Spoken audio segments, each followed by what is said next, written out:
മംഗളവാർത്ത 1 ചൊവ്വ.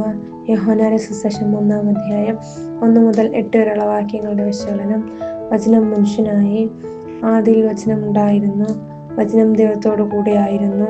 വചനം ദൈവമായിരുന്നു. വചനം മാംസമായി നമ്മുടെ ഇടയിൽ വസിച്ചു. അവന്റെ മഹത്വം നാം ദർശിച്ചു. കൃപയും സത്യവും നിറഞ്ഞതും പിതാവിന്റെ ഏകജാതന്റേതുമായ മഹത്വം. ദൈവത്തെ ആരും ഒരിക്കലും കണ്ടിട്ടില്ല. എന്നാൽ പിതാവുമായി ഗാഢബന്ധം പുലർത്തിയിരുന്ന ദൈവം തന്നെയാണ്. ഏകജാതനാണ് മനുഷ്യനായി ലോകത്തിലേക്ക് വന്നിരിക്കുന്നത്. അവനെയാണ് പിതാവിനെ ലോകത്തിലേക്ക് വെളിപ്പെടുത്തിയത്. ആദ്യം മുതൽ ഉണ്ടായിട്ടുള്ളതും ഞങ്ങൾ കണ്ടതും സ്വന്തം കണ്ണുകൊണ്ട് കണ്ടതും സൂക്ഷിച്ച് വീക്ഷിച്ചതും കൈകൊണ്ട് സ്പർശിച്ചതുമായ ജീവന്റെ വചനത്തെ പറ്റി ഞങ്ങൾ അറിയുന്നു. 1 യോഹന്നാൻ 1:1. പൂർവ്വകാലങ്ങളിൽ പ്രവാചകന്മാർ വഴി വിവിധ ഘട്ടങ്ങളിൽ വിവിധ രീതികളിലും ദൈവം നമ്മുടെ പിതാക്കന്മാരോട് സംസാരിക്കുന്നു. എന്നാൽ ഇപ്പോൾ തന്റെ പുത്രൻ വഴി അവിടുന്ന് നമ്മളോട് സംസാരിക്കുന്നു. എബ്രായർ 1:1.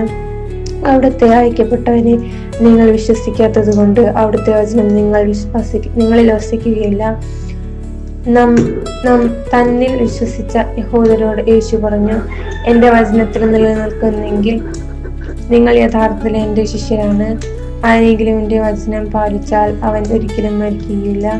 അവിടുത്തെ വചനം അവർക്ക് ഞാൻ നൽകിയിരിക്കുന്നു. എന്നാൽ ലോകം എന്നെ ദൂഷിച്ചു. ഈ വചനം മനുഷ്യരൂപമെടുത്ത് നമ്മുടെ ഇടയിലേക്ക് കടന്നു വരുന്നു. ക്രിസ്മസിന്റെ ജാഗ്രതയോടെ നമുക്കൊരുങ്ങാം.